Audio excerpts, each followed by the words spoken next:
آپ کے گھر میں بہترین گھر بنا اور آپ کے گھر میں گندی کیچڑ کے 5-10 کتے، جو گرمیوں میں نا آپ نے دیکھا ہوگا نالیوں میں کتے بیٹھے ہوتے ہیں، بڑی ساری زبان نکال کے ہانپ رہے ہوتے ہیں، گندی نالی میں پانی گزر رہا ہوتا ہے تو ان کا جسم کچھ ٹھنڈا ہوتا ہے.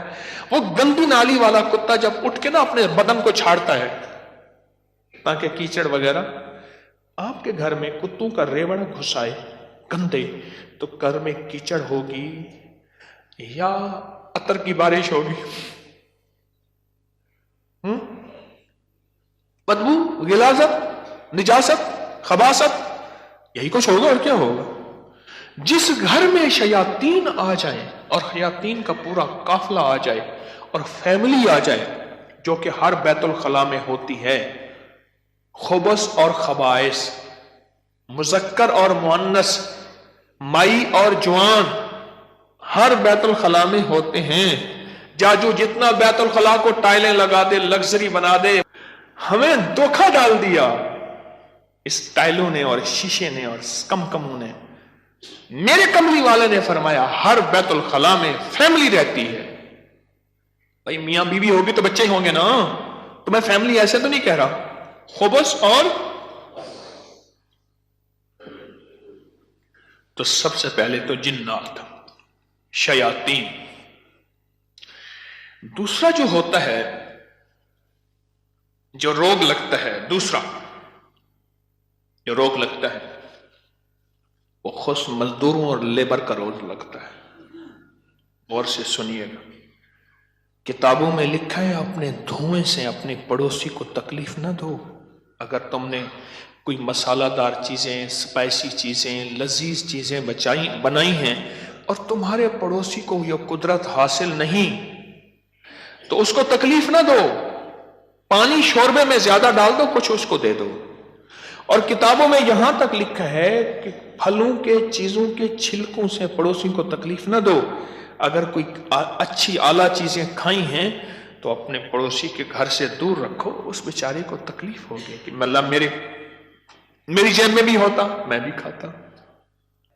یہ جو غریب لیبر آتی ہے، لیبر تو غریب ہی ہوگی نا، مستری مزدور، ان کی نظر کھا جاتی ہے، ان کی نظر کھا جاتی.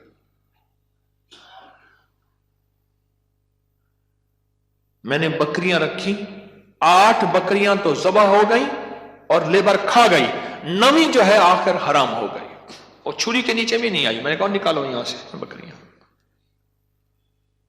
8 تو چھری کے نیچے آئی اور 9ویں جو ہے وہ خود حرام ہو گئی. اور تیسری اور آخری چیز، یہ میں آپ کو کہتا نا گھر راس نہیں آیا، یہ میرے پاس بہت واقعات آتے ہیں. اس کی نظر ہوتی ہے، لیبر کی ہوتی ہے. اور بعض بندے ایسے ہوتے ہیں، اب تو سائنس ایول آئی اور بیڈ آئی پہ جاؤ، میرا لفظ لکھو سوشل میڈیا پہ، نیٹ پہ، پتہ نہیں کہاں، فیس بک پہ، ایول آئی، بیڈ آئی. اب تو پوری دنیا کی سائنس نظر بد پہ پاگل ہو چکی ہے. پہلے کہتے تھے یہ ان کی قصے کہانیاں ہیں. ارے میرے کملی والے نے فرمایا، اور سائنس اس کی ریسرچ کو کہے سچ نہیں ہے تو ہو کیسے سکتا ہے؟ ہو کیسے سکتا ہے؟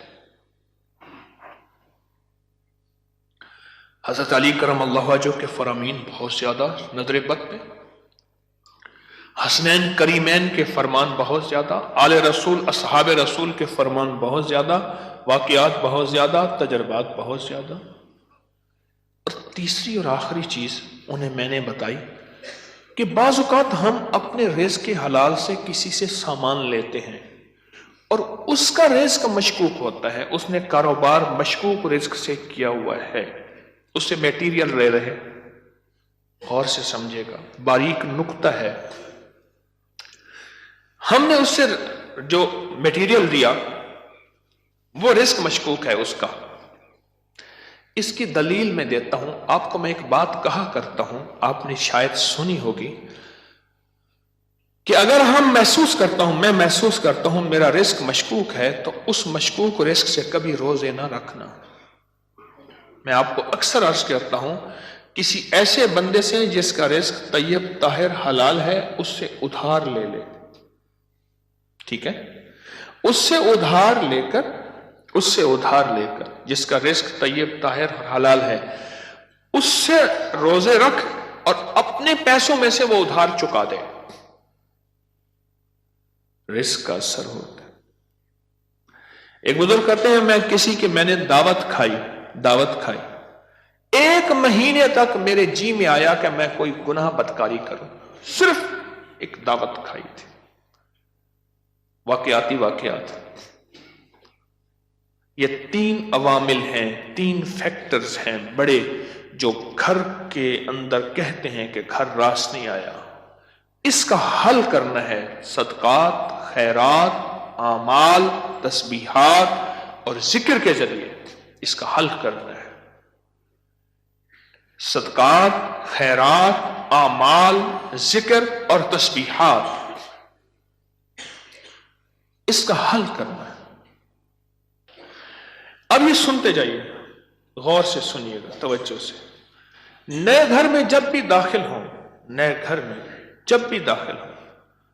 سب سے پہلے تو یہ سوچیں کہ میں گھر کس رزق سے بنا رہا۔ یاد رکھیے گا، مشکوک رزق، یا آپ نے ایسا موضوع چھیڑ دیا کہ اس موضوع کو مجھے کچھ بتانا پڑے گا۔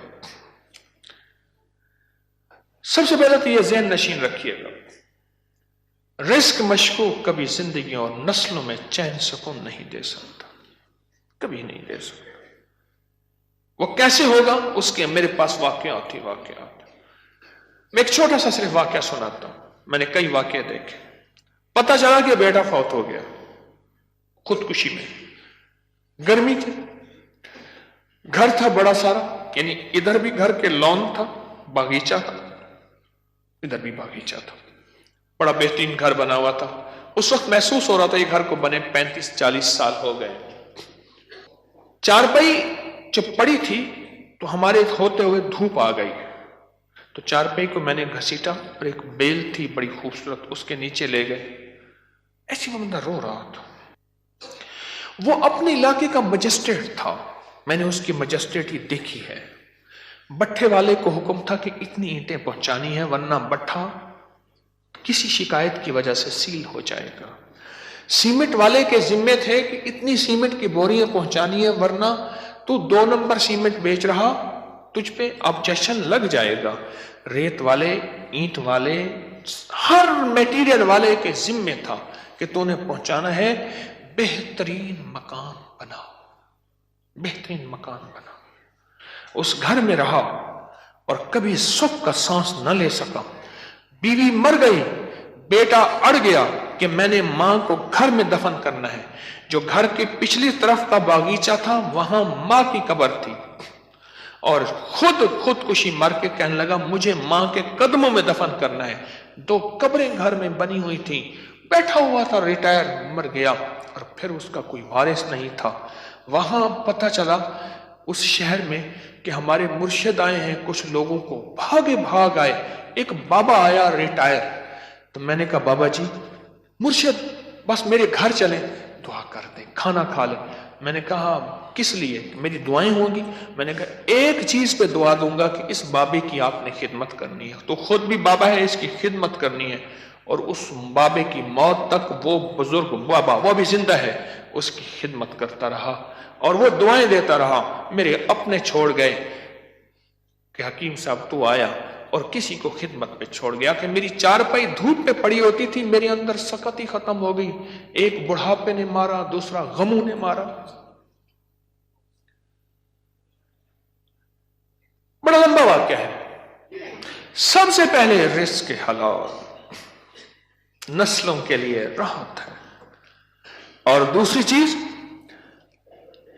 چیز ہمارے ایک جاننے والے ہیں، ان کی زندگی میں مسائل ہی مسائل ہیں، مشکلات ہیں، غم ہی غم ہیں۔